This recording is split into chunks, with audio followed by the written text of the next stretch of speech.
Greetings and welcome to Conversations at Noon on the Connecticut Freedom Trail. I'm Tammy Denise. In 1995, the General Assembly made the Connecticut Freedom Trail a law, established it as a law to tell the stories of the Black narratives and the contributions to the making of the state of Connecticut as well as to the nation. A year later, it would open in 65 towns and 30 sites in September of 1996. And that's why Freedom Trail Month is in the month of September. Today, we are going to be joined by author Yvette Cole. She's going to talk to us about a party that Harriet Tubman is giving. But before we get started, let's do a little housekeeping. Wherever you are in social media land, please type in your questions and your comments, and we will get to them at the end of the show. Thank you so much for joining us today. And Yvette, we are welcoming you to Conversations at Noon on the Connecticut Freedom Trail. How are you today?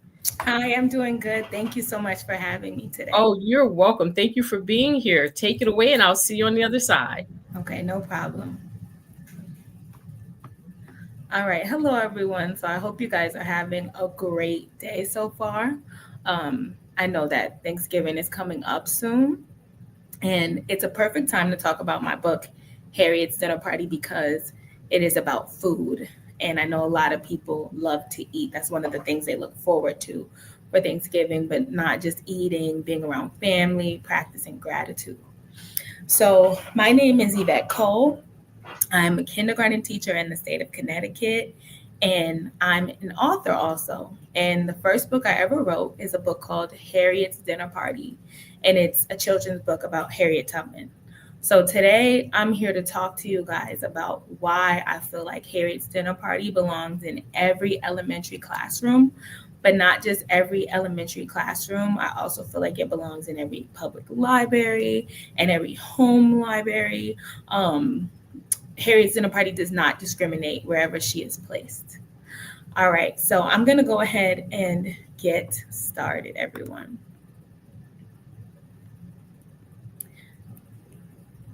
So in order for us to talk about why my book belongs, why Harriet's Dinner Party belongs in every library, we first have to talk about what inspired me to write Harriet's Dinner Party. So one of the things that inspired me to write Harriet's Dinner Party was clarifying misconceptions about what teaching Black history actually looks like, and also addressing concerns and misinformation related to the critical race theory. So if I can elaborate on that, I would say that about, let's say 8 years ago, I was working at a school in Connecticut, not where I'm teaching now. And it was Black History Month, and I was working with other teachers.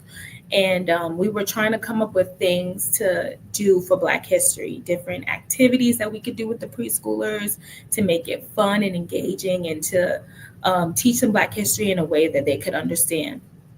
So we had a meeting, and I felt like the meeting was very productive initially. We talked about books we could read. We talked about Black historical figures that we could discuss with the children.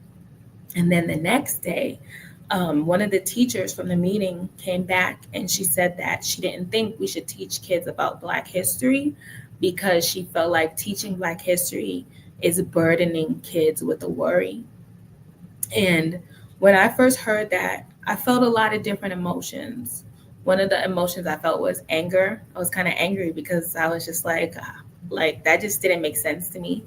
But another emotion that I felt was sadness, and it really got my wheels turning, and it made me start to think, what do other people think that teaching Black history looks like? Because teaching Black history to me is teaching kids about like the positive things that have happened in Black history. It's teaching them about influential Black figures. It's teaching them about important days and dates that may be important in the Black community.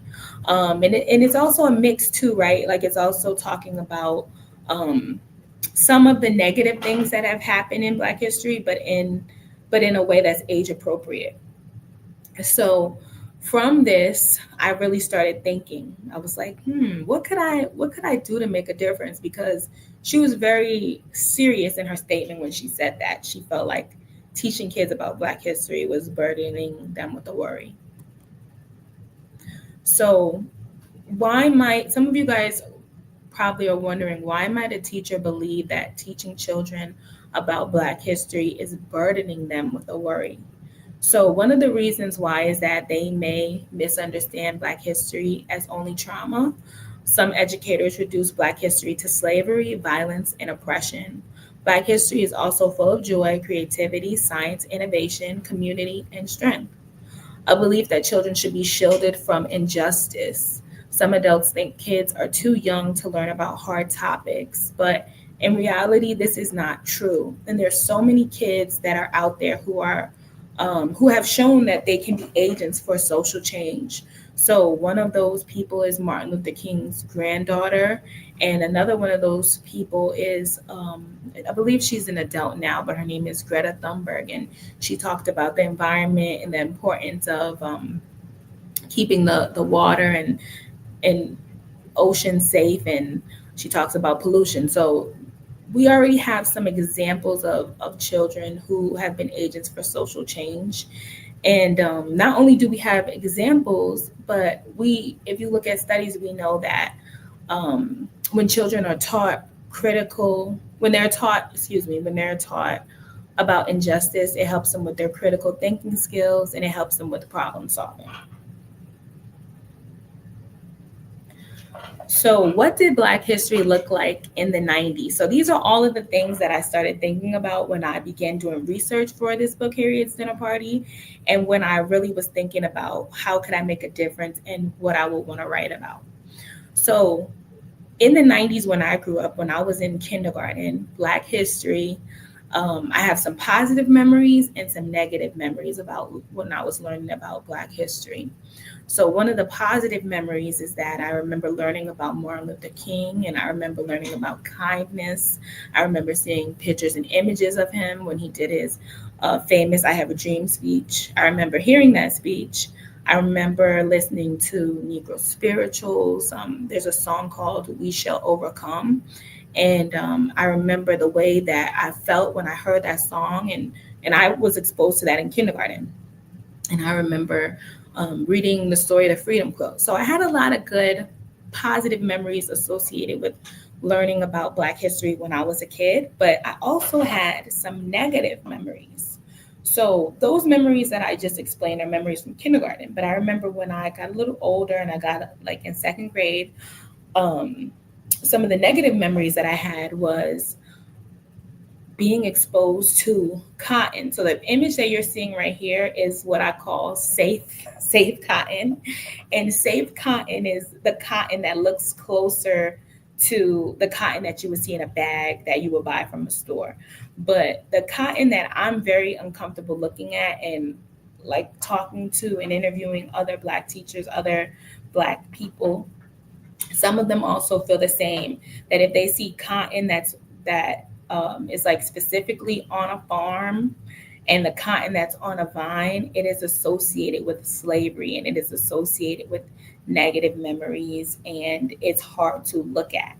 So one of the things that I wanted to do when I was coming up with this book was I wanted to expose children to Black history in a different way. I didn't want them to see something like cotton and initially think of slavery. I wanted it to be different.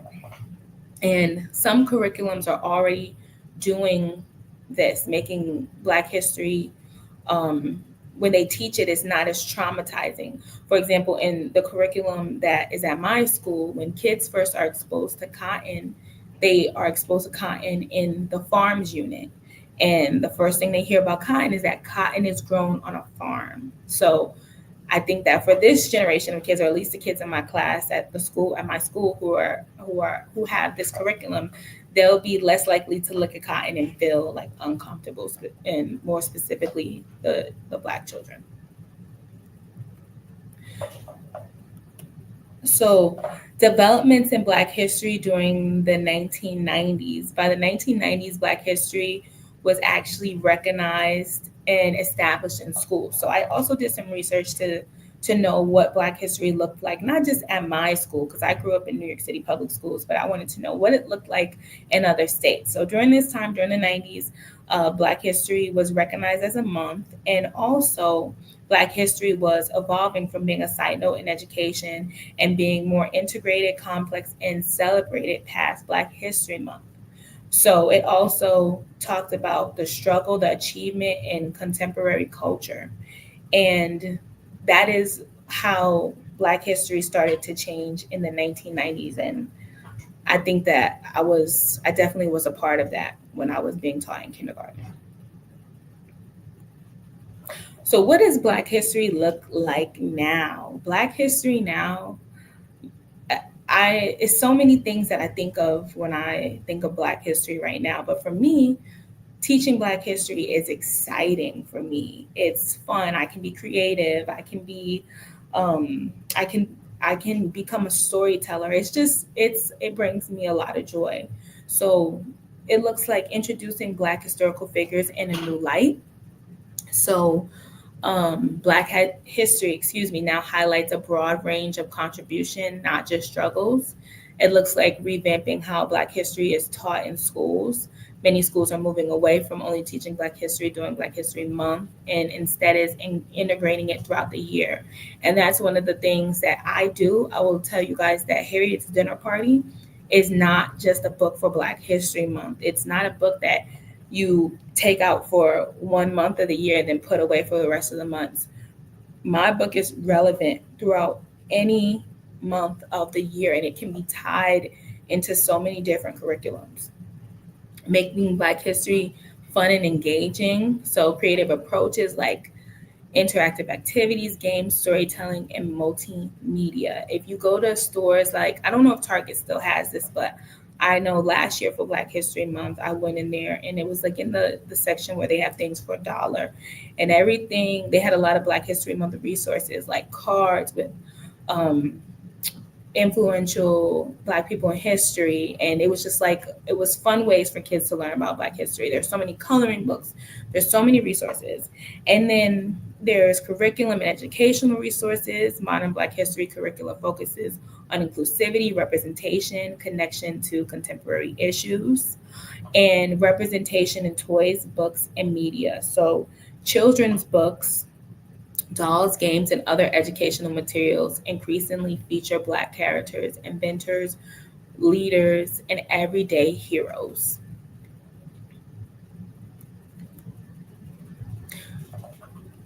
So this is my book, Harriet's Dinner Party. This is my baby. And this is why I'm here to talk about why Harriet's Dinner Party should be in every library, any library. So let me tell you guys a little bit about what Harriet's Dinner Party is about. So Harriet's Dinner Party revolves around a girl named Destiny who is 10 years old. And Destiny is very, how can I put it? She likes to explore. She's very curious. And Destiny, one of the things that she likes to do is go for walks. So she goes for a walk in the forest, in the woods behind her house, and she finds herself at Harriet Tubman's house. And Harriet Tubman is having a dinner party. And Destiny doesn't know who Harriet is. And Harriet invites Destiny in. And Destiny doesn't know any of Harriet Tubman's guests, who also are Black historical figures such as Martin Luther King, Rosa Parks, and Ruby Bridges.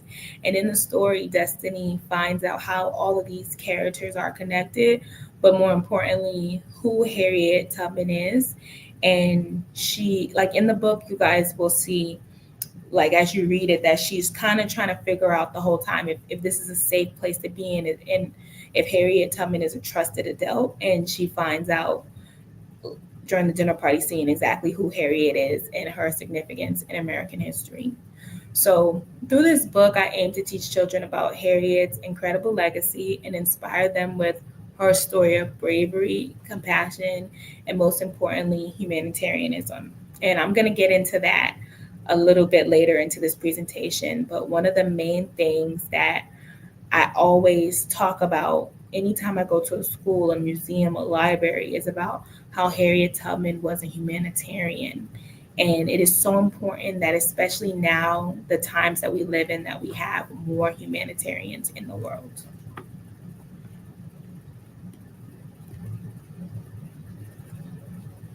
So, what makes Harriet's dinner party unique? So, Harriet's dinner party connects the past with the present. It shows children how history influences today's world. It introduces important Black historical figures, and it highlights individuals who have made a difference in American history and the civil rights movement, such as Rosa Parks, Martin Luther King Jr., and Harriet Tubman. It's relatable and engaging. It uses familiar scenarios like a dinner party to make historical events and figures more accessible. Um, when I started writing this book and I started doing research, I was thinking, what could bring all of these people together? What would bring these characters together? And I was like, food. I was like, everybody loves a good party, a good dinner party, and that is one of the I'm glad that I made that decision, because I think it makes the book so relatable, because so many cultures, food is a big part of it, and cultures gather around food, and that's how you bring family together for dinner party celebrations. So my book also incorporates music, which we'll get to see soon, and singing and rhythm, and it helps children remember to enjoy stories, and it makes learning approachable. It presents figures like Harriet Tubman in a way that children can understand, relate to, admire, and connect with her, and they don't have to be afraid of her. There's a lot of, like, if you Google Harriet Tubman, kids have access to the internet, and if you Google Harriet Tubman, one of the first things you'll probably see is a picture of her standing up, and she has on a black and white dress, and she looks very serious, and she doesn't necessarily look like somebody who might be someone you can talk to or approach. And I wanted to change that about her. There's pictures where you see her holding a gun, and it might make kids feel uncomfortable, but this book shows kids that she's someone that they could have trusted if they knew her, and it just talks about her wonderful legacy. So one of my favorite things about this book was that the illustrations. My illustrator is a woman named Janine Carrington. She is Canadian, and I really worked closely with her when we were coming up with the illustrations for this book. I let her know that I wanted it to be very magical. I wanted all of these historical figures to be seen in a new light. I wanted her to use vibrant, warm colors, and she really made that vision come to life. This right here is a picture of Destiny when she's in the forest and she's opening the door in the tree, and she let curiosity get the best of her.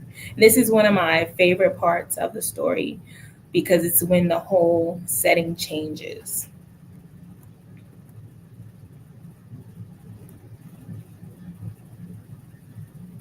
One second.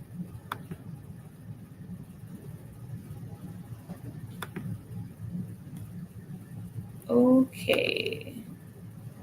I'm sorry, guys. Let me just. My PowerPoint was a little big, so maybe that one is blank. One of these should be the video. Okay, well, if I can't get to the video right now, I'll try to get to it later. So I'm just gonna continue with another illustration. I'm so sorry about that, everyone. So this illustration right here is what I like to call the famous living room scene. I worked very closely with my illustrator in coming up with this scene. I told her that I wanted Harriet's house to look this. So let me back up for a second. Who we see in this picture is Harriet. And if we look very closely, she's holding a mug that says Moses. We see Destiny, who's looking around at Harriet's house. So Harriet's house, I told my illustrator that I wanted it to look like a museum. If Harriet Tubman had, or like a famous person's house almost, like, you know, if you go to a celebrity's house, you'll probably see like their Grammys, and you see their awards on the wall. That's kind of how I wanted Harriet's house to look. So Harriet has her wanted poster framed. She has a star on the wall, the North Star. She has, this is actually a real picture of one of the houses that she built in upstate New York. I believe it's called the Auburn House. And in a case, she has a disguise. She has like a trench coat, a hat. There's a lantern, a compass, and a medal. A medal. Um, and there's even a sign on the wall that says that she won a competition for baking a sweet potato pie. And if we look in the corner, we can also see a train. So there's so much, there's so many things. I wanted these specific pictures to be in the book because I wanted it to drop hints about who Harriet is, who she was. So the wanted poster would make kids think, what are they looking for? Is she dangerous? She followed the North Star. One of the things she did was she built a house to help old people, help the elderly. She often wore a disguise. Harriet Tubman had many different names: Harriet, Moses. So these are just little hints about who Harriet is. And in this scene, Destiny is looking around. She's taking it all in. I believe these blank slides are where, okay, that's actually a, can I play this? Hold on, guys. I'm so sorry. All right, so this next picture right here, this is my favorite picture to show when I have presentations, when I go to libraries, when I go to schools. I love to show this picture because this is the most recognizable figure in the book, the most recognizable person, Dr. Martin Luther King. And a lot of the kids know who he is, and it really gets their wheels turning, and they start thinking, well, why would Harriet be at a house with Martin Luther King, and why they are trying to figure out the connection. This picture, we also have Ruby Bridges, who is still actually alive to this day. And but this is a picture of Ruby Bridges when she's a child. So these are two of the dinner party guests. And again, like even as I'm doing this presentation, I don't want to say too much about these Black historical figures because one of the things that I did in this book was not give so much information about who these characters are and who they are in the world because I wanted people to do more research on them.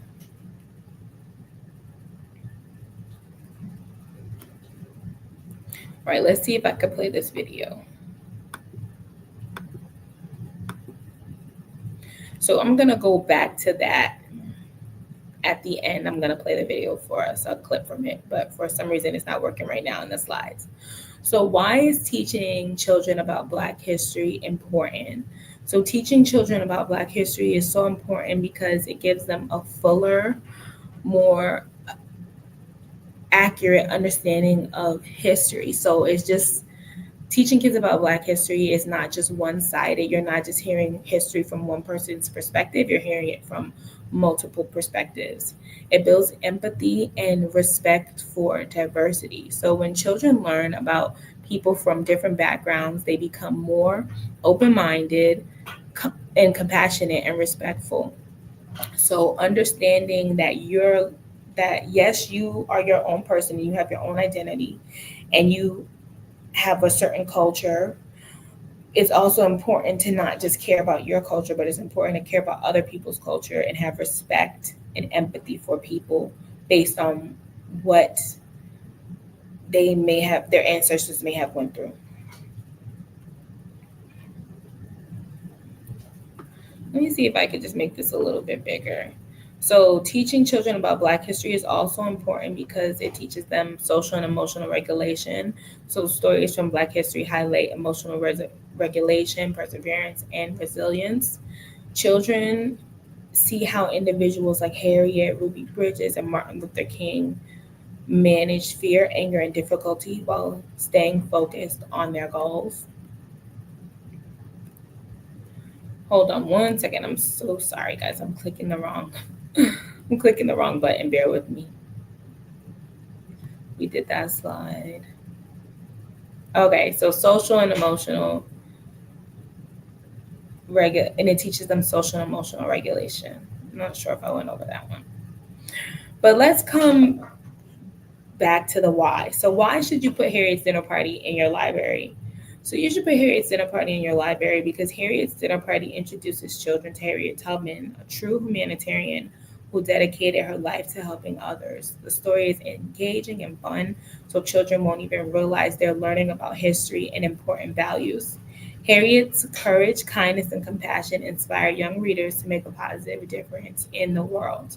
So, when I did research on Harriet Tubman, the things that I learned about her, I almost felt like she was not real because it's so amazing to me how she went through all of those things. This woman had a head injury and she still was able, she was born into slavery. She escaped slavery, and after she went through all of these things, she still had love for people. She still had compassion for them. And for that, that makes her a legend in my book because she could have just became free and said, okay, well, I'm free. I just care about myself. But she had such a calling to make a difference that she just did so many things for humanity. And I think that that's beautiful. And I think that every child should know about her for that reason. Another reason I think you should put my book in your library is because it introduces Black history in an accessible way. It encourages social and emotional learning. It fills a gap in children's literature. Um, it's written by an educator. Me, I'm a kindergarten teacher, so the my approach to writing was a little bit more different. It's affordable, and it also empowers children through storytelling. So, for all of these reasons, I think you should put Harriet's Dinner Party in your library. And if you don't believe me, you can talk. If you talk to anybody that I've ever did a program at their school, at their museum, they will have good feedback. And I'm not just saying that because I'm conceited; it's because it's true. And this book is amazing. So where you can find me on Instagram. My Instagram is up. This is the you can take a picture of this and you can it'll come up on your phone. So please follow me on Instagram if you want to know when I'm gonna put out another book.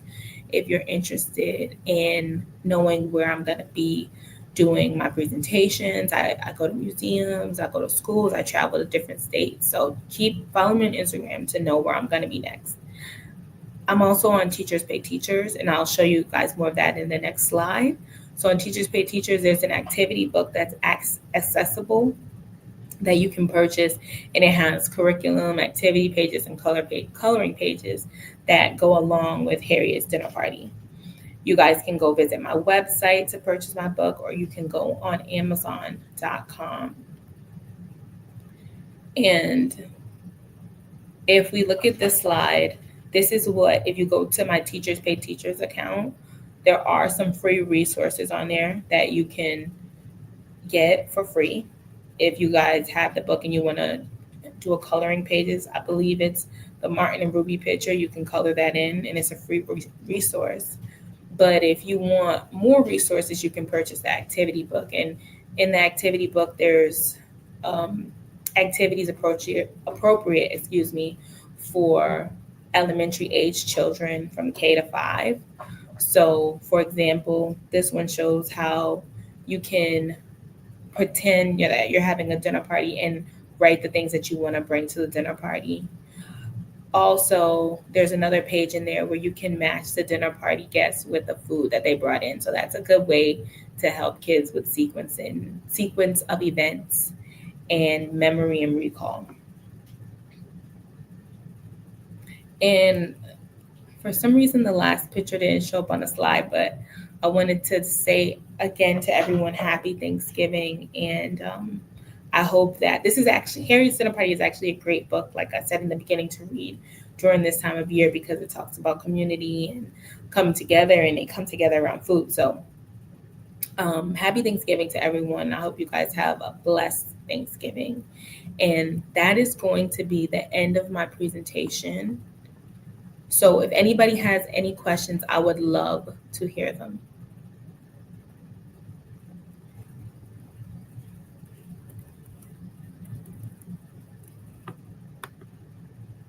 Presentation.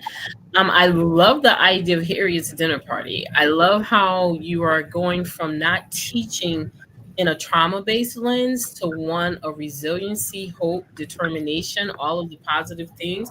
Because a lot of times when teaching about Black history, that is what keeps people at bay from watching enslavement films to learning about Black history as a whole, because it's oftentimes taught from a trauma-based lens. But when it is taught from the lens of hope and resiliency and determination, it's a lot easier to understand, and it's a lot easier to take it in because it's not trauma based. It's been scientifically proven that our DNA has been altered because of that trauma. So it's important to make sure we teach not just the next generation, but the current generation, as well as the older generation, why it's so important that we do talk about Black history, why we do keep it to the fore, because we need to tell our own narratives. And when we tell our own narratives and we tell it from our perspective and we have the skill set that is needed, it's not from a trauma based lens. So thank you so very much for that. That was very encouraging. I do have a couple of questions for you. Um, One is, how does this book support social and emotional learning? I know you went into it a little bit. Just go into a little bit more first about how does it support that? Okay.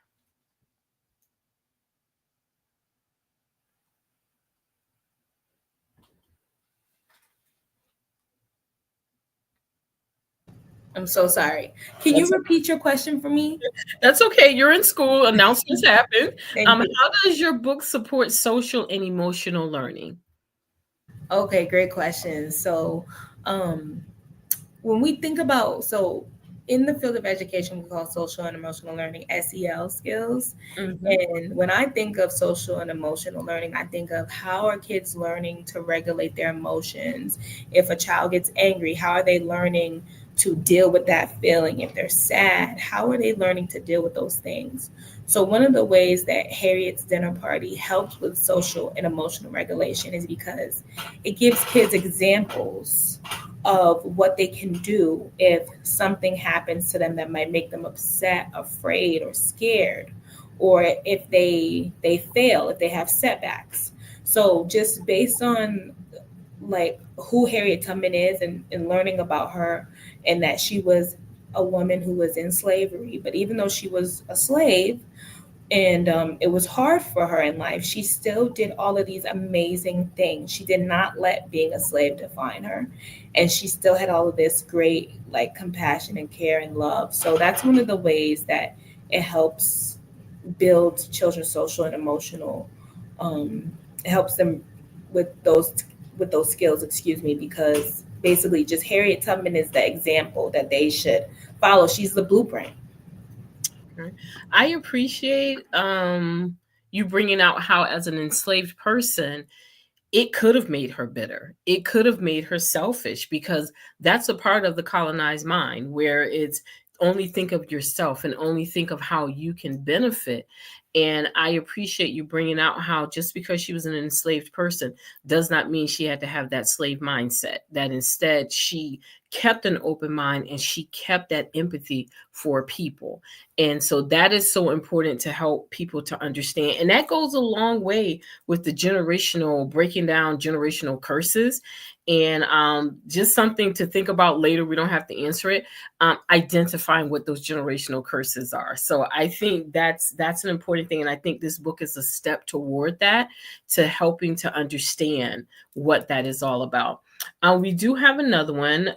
It asks, are additional books or resources planned in the expansion of the Harriet series, or highlight other figures? So will there be an expansion to Harriet, or will you have an expansion of books with other historical figures? That is such a good question.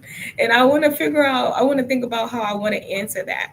What I will say, because I don't want to give away too much information, but I have been writing a lot, and I have been working on a lot of different projects. There is what I will call a sequel to Harriet's Dinner Party coming out, and it is based on another Black historical figure. Okay. Yeah. All right. And you know what I forgot to do when we did this? I forgot to do your bio. So I'm going to do that right now. even though it's at the end, because you have some great credentials and they need to be known. I Okay. apologize for that. It's Um, okay. Yvette Cole is a certified kindergarten teacher in Connecticut. She's a first time author. She was born and raised in Harlem, New York. She is a major advocate for implementing diversity, equity, and inclusion into schools' daily curriculums. Very important. She was inspired to write Harriet's Dinner Party when she struggled to find a book to read to her class that was based on Black history, but still fun and engaging for younger audiences. Yvette hopes that her book will make it easier for parents and teachers. So, again, my apologies because that should have started off at the top of this show, but I was so excited to just get it started. So, I apologize for that. Let's see. What other questions do we have here? What makes, and you did answer some of this, but what makes the book accessible for younger grade levels? What would you say is the main point to that?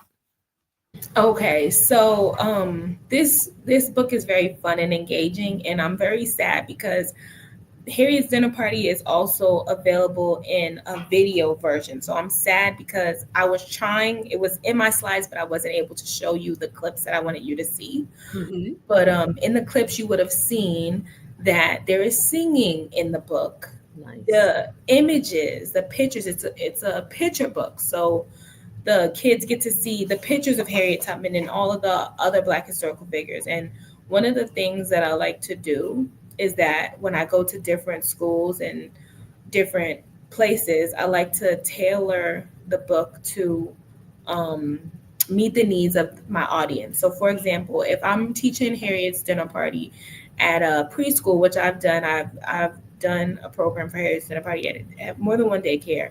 What the teacher did was she read the kids Harriet's Dinner Party before I came, and then she created a whole dramatic play area that was like a dinner party, and it was so beautiful. It was like food from the book, like of course pretend food. She had kids creating menus. She had pictures of the historical figures, like they were guests at the party. So there's all types of things that you can do to make this book age appropriate for different grade levels.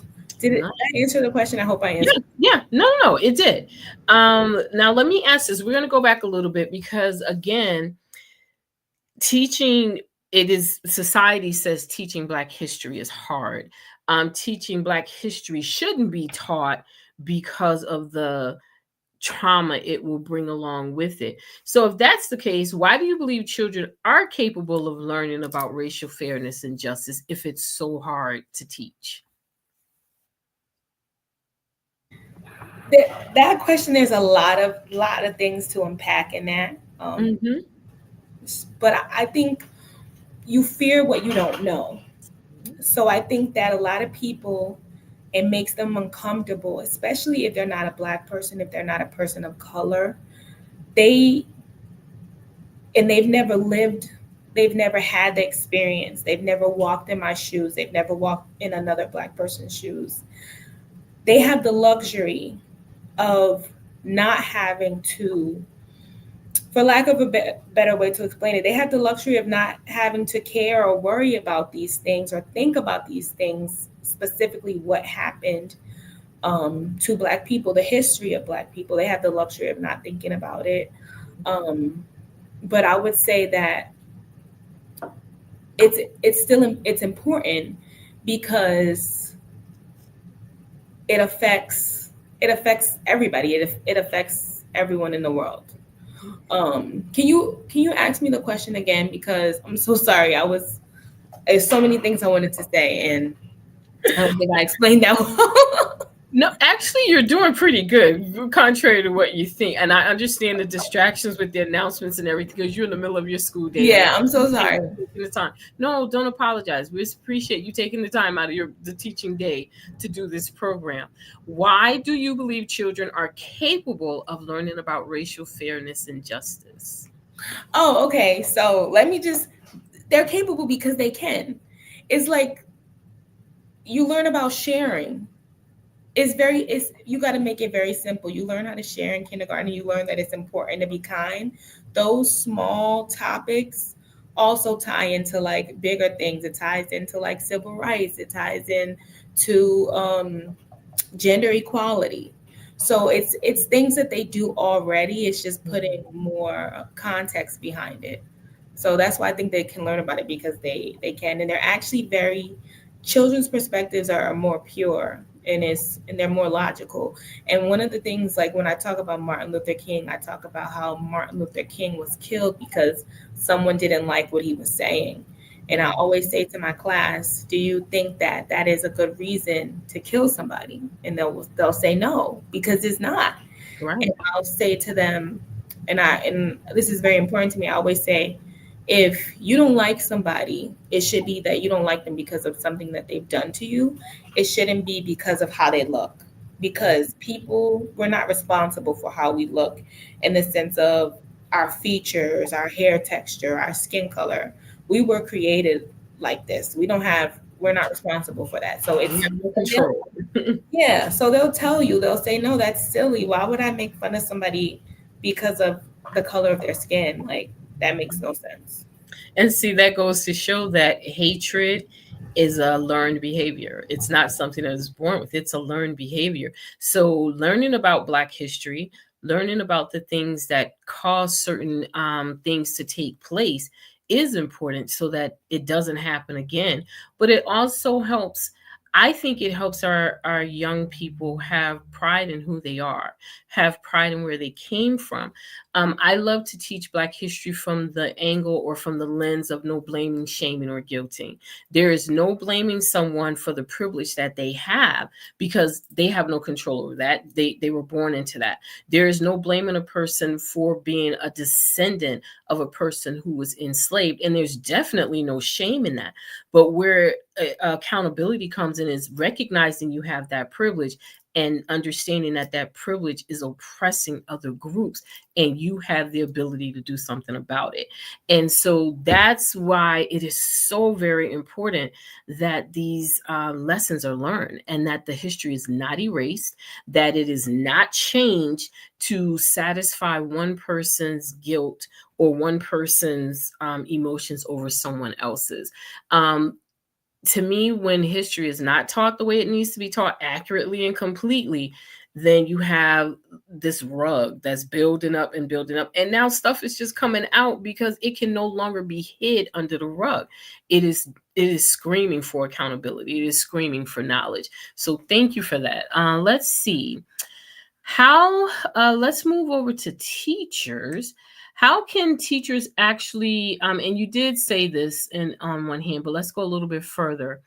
How can teachers integrate this book into their existing curriculum? So it depends on what your curriculum looks like, but I think that there's so many different ways, and I'll give you guys an example. Um, it was Hispanic Heritage Month. It's in September, end of September, October. And one of the things I like to do is teach my kids about Frida Kahlo. And I and a lot of people are like, "Oh, that's not appropriate for kindergarten." I will argue with that because I just pretty much teach them that she was a painter. There are age appropriate books, excuse me, about Mhm. Frida Kahlo, and they do self portraits. They draw a self portrait because she drew a lot of self portraits. Nice. So yeah, so one year for Hispanic Heritage Month, we also Frida Kahlo was Mexican, and one of the things that we learned when we did our research on her was that she liked to have parties. She would have fiestas. So then we read Harriet's dinner party in October because it's about a party, and we talked about how a fiesta and a party is similar. Fiesta means party in Spanish, and that's how I tied. That's just an example of how I tied Harriet's dinner party um, into my curriculum. But there's so many different ways. Like if I had a curriculum in front of me, I'm sure I could find other ways to tie it in.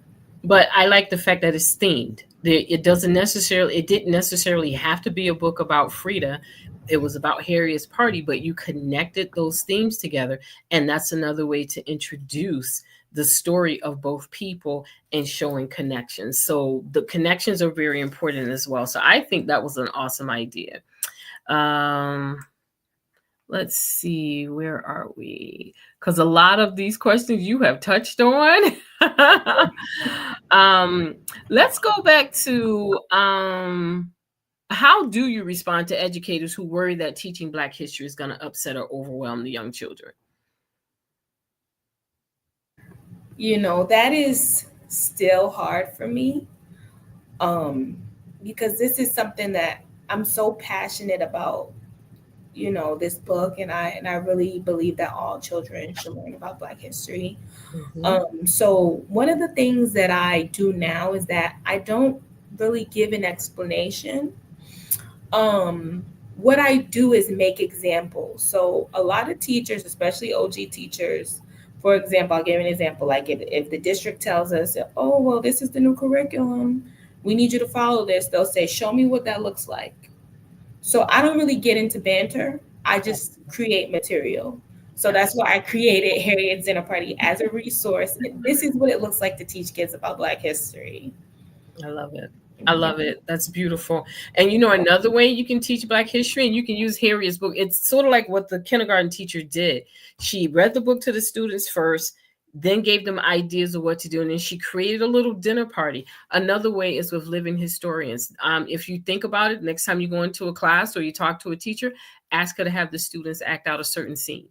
Bring it to life, and show them how Harriet was a real person. And even though this is not the actual Harriet, it doesn't matter. You're bringing her to life, and you're showing that this was a real person, and you could actually be Harriet today in your conduct and your actions. So just a side point, just something to think about. Living history is very important to telling history. It's so very important, and it goes beyond facts and figures. It brings that person off the page, it brings them to life, and it makes a deeper impression on the mindset. The other thing that I really appreciate is how you are vulnerable with saying, I don't really know how to do this, I don't really know how to or how instead of getting into banter, you just show them, you just do it. And I like when people say, oh, that's going to be difficult. I like to remove difficult out of the conversation, that word difficult, because is it really difficult or is it challenging? And see, challenging is a much more educational word, because now it's challenging your beliefs, it's challenging your skill set, it's opening your mind up to say, hey, maybe I should look at this in a different light, maybe I can do this in a different way. So I love when we run into those challenges, and then we're able to have a solution. And I love your solution of, I'm not getting into banter, I'm just going to show you better than I can tell you. So I'm a Southerner, and that was a big thing. I'll show you better than I can tell you. And the results are always so much more powerful. So thank you for taking that road and using that as a way to get your point across, and helping to get your book into schools and libraries. I know that you have a resource at the end. Did you want to give it out again to talk about where they can find your book, how they can book you, if you want to put your QR code up? Because I think it's important that these stories are out there. And I love the fact that you thought about it on a much younger level, because a lot of times, if you start young, as they grow up, it sticks with them, and it's something, and they become better citizens in society. So thank you again for that. But please put that up where we can contact you.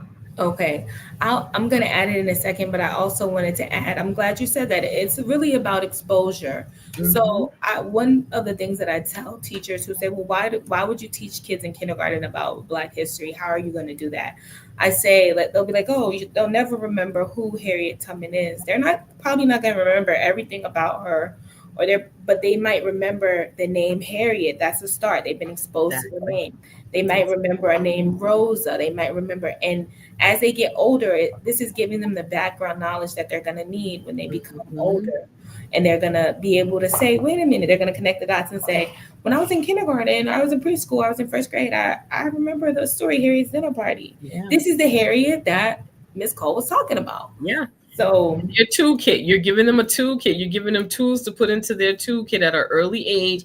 I always call it my toolkit for a later time. I love learning. I just love learning any and everything. And at some point, whatever you put into that toolbox is going to eventually come back, and you're going to be like, I remember reading about this. It may not have an effect on you right at that moment. You may not even be able to use it at that moment for anything in particular, but to have those toolkits, those kits in your toolbox to start at a young age, that's a great resource for them to start putting this information into their toolbox. Well, Miss Yvette Cole, I thank you so very much for taking time out of your classroom and out of your busy schedule to come promote your book with us, to talk to us about it, and letting us know the importance of telling our stories at such a young age to our students, because it is very important. Our children are like sponges. They're like sponges. And so now is the time to really give them that important information and those tools that they will need. In closing, would you still, I'm sorry, would you still like me to share my, yes, I'm please so keep that sorry up. about that. No, please keep that So up. let me share my screen. Share screen. Okay. While you're doing, I'm gonna read some of the comments. Very elegantly put. Difficult implies a sort of pain, while challenging frames the situation as one growth and possibility. Exactly. Mhm. Thank you for that. And then we have even remembering one aspect of a story can make a huge impact, especially on a younger audience. So this has been very well received. And again, here's the QR code and other resources, links and resources to get more information about Miss Yvette Cole, the author, the teacher, as well as her book, Harriet's Dinner Party. So Thank you very much. no problem. All right, Ms. Cole, thank you. That is the end of our program today. Thank you all in social media land for joining us. This will be our last regular program for the year. Thank you so very much for joining us and supporting Conversations at Noon. It was a very important part of the Connecticut Freedom Trail. You'll be able to see all this episode as well as the other episodes over the years on YouTube. And please go back and review them and look at some of the exciting things that we have done along the Connecticut Freedom Trail. Thank you, everyone. Truly appreciate you. Until the next time.